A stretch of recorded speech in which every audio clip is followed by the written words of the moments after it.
Reliant Robin. A three-wheeled doorstop on wheels, the Reliant Robin has carved out a lasting legacy, but one that's entirely rooted in its reputation as a comical oddity. While many 1990s designs are criticized for being overly trendy or dated, the Robin stands out for looking like it was cobbled together by a refrigerator factory that couldn't afford a fourth wheel. Its design is as basic as it gets, with a boxy, utilitarian shape that screams function over form. And yet, its lack of sophistication and quirky three-wheeled setup have made it an enduring symbol of automotive eccentricity, albeit more as a punchline than a practical vehicle. Yugo. If the Yugo looks like a relic from the late 1970s, that's because it's essentially a rebadged and slightly tweaked version of the Fiat 127. While the Yugo did receive some minor design updates compared to its predecessor, it was engineered and built with one goal in mind: to be the cheapest, most barebones car possible. Sold as is throughout the 1980s and 1990s, the Yugo was a no-frills vehicle that prioritized affordability over aesthetics or quality. When your car is essentially just a box on wheels, designing a stylish exterior becomes an afterthought. However, the strangest part of the Yugo's story is that it was imported to North America by Malcolm Bricklin, the same man who introduced Subaru to the continent. It's a curious footnote in automotive history, highlighting how even the most unlikely cars can find their way into the market. VW Golf Harlequin. No, this isn't some DIY project car pieced together with mismatched paint and junkyard parts. This is actually how these special edition Volkswagen Golfs left the factory. The design was inspired by an old Beetle advertisement that showcased the car's interchangeable parts by featuring a multicolored Beetle.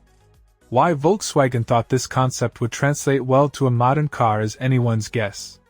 While the result is undeniably hideous, there's a certain quirky charm and coolness to it. It's a bold, if bizarre, statement that somehow manages to be both cringe-worthy and oddly endearing. Suzuki X90. Designing a car requires a clear purpose and vision, but Suzuki seemed to miss that memo entirely when creating this oddball vehicle. It's not quite an off-roader, not a sports car, and certainly not practical. So what was it? Simply put, ugly. While it does have some off-road capability, it falls short in terms of performance and utility. When you combine its lackluster functionality with its awkward, unattractive design, it's no wonder this car is remembered as one of the worst of the past 30 years. It's a puzzling attempt at blending genres that ultimately succeeded only in being universally unappealing. Chevrolet Cavalier. Another quintessential 1990s beater, the Chevy Cavalier, was a long-running model that became synonymous with cheapness and compromises. The most cringe-worthy aspect of its design? The front fascia, which gives the car an almost mocking expression, as if it's laughing at you every time you approach it. Cars like the Cavalier make you wonder how today's car designs will be judged 10 or 20 years down the line. Will they age gracefully, or will they too become relics of questionable taste and fleeting trends? Only time will tell. Fiat Multipla. Widely regarded as one of the ugliest cars ever made. If not the ugliest, the Fiat Multipla is almost comical in its bizarre appearance. While the front fascia is undeniably unattractive, it's not the primary culprit for the car's infamy. The true source of the Multipla's aesthetic failure lies in its upper half. Rather than appearing as a cohesive design, it looks as though Fiat haphazardly grafted the top section of a minibus onto the body. This disjointed approach clashes jarringly with the lower half, which, on its own, is already far from appealing. The result is a design that feels awkward, mismatched, and utterly perplexing. Buick Skylark. What do you get when you combine the bland, boxy design of 1980s GM vehicles with a 1990s plastic front end that vaguely resembles a duck?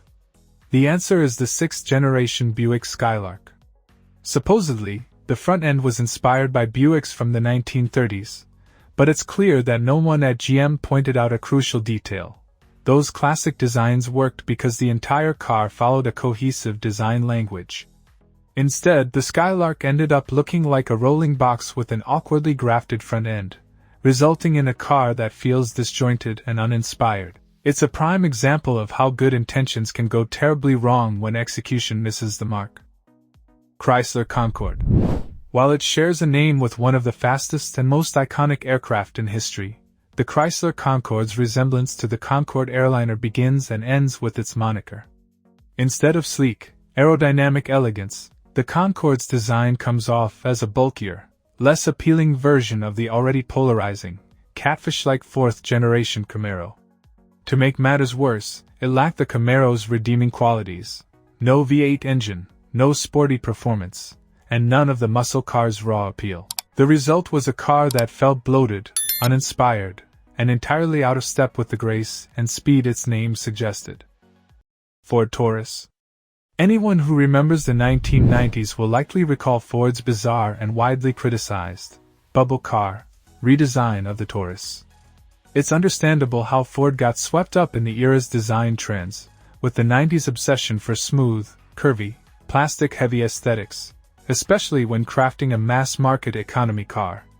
Unfortunately for Ford, once this trend faded, the public quickly realized just how unattractive the Taurus had become. What once seemed futuristic and trendy soon became a symbol of awkward design, leaving the Taurus as a glaring reminder of how quickly style can date itself.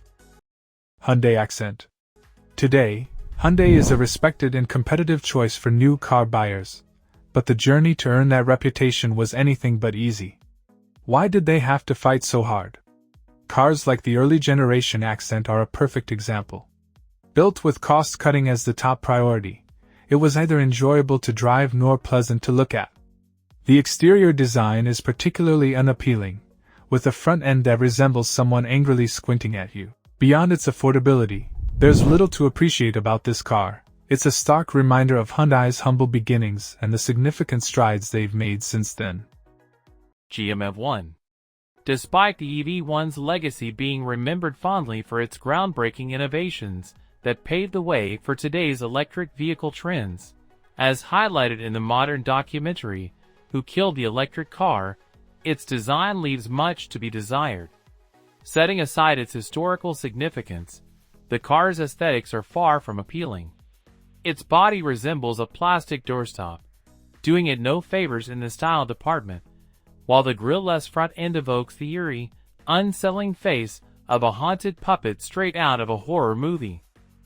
Hyundai Tiburon Turbulence. While Hyundai's sportier models today are genuinely impressive, the late 90s told a very different story. The Tiburon was an unusual addition to Hyundai's lineup at the time, but it managed to achieve a fair amount of success for the brand. Unfortunately, the 1999 facelift gave us the Tiburon Turbulence, a design that missed the mark. The front end is overly cluttered, resembling a mishmash of several car designs awkwardly fused together. While the curvy body isn't entirely terrible, it comes off as a bit too lumpy and soft for a car trying to pass as a sporty contender.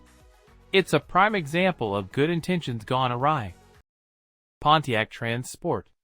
This minivan, along with its GM counterparts, was often dubbed the Dustbuster due to its striking resemblance to the handheld vacuum cleaner, and that's certainly not a compliment.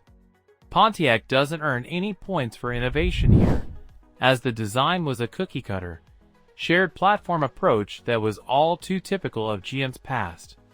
Had the Pontiac Aztek never been released, these peculiar minivans might have claimed the title of the ugliest Pontiac product ever made. Their awkward, boxy shape and uninspired styling make them a strong contender for that dubious honor. Pontiac Grand Prix.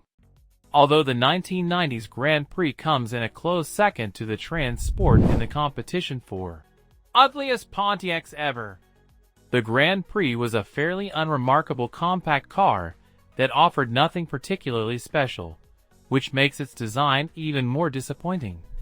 Had it been a genuinely fast or fun-to-drive car, its smug-looking headlights and grille might have been forgivable. Instead, it just comes across as if it's mocking everyone else on the road, adding insult to its otherwise bland and uninspiring presence. Subaru Impreza Casablanca. The Subaru Imprezas of the 1990s were never considered pretty cars, but at least they weren't outright eyesores. Apparently, Subaru Japan thought even that was too generous. leading to the creation of the Impreza Casablanca, a model exclusively for the Japanese market. Underneath its peculiar exterior, it's a standard Impreza wagon. The standout feature, however, is its bizarre grille and taillights. It's difficult to fathom the reasoning behind grafting an old-school British luxury-style front end onto a rugged, utilitarian wagon, but Subaru went ahead and did it anyway. The result is a strange, almost surreal design that leaves you scratching your head.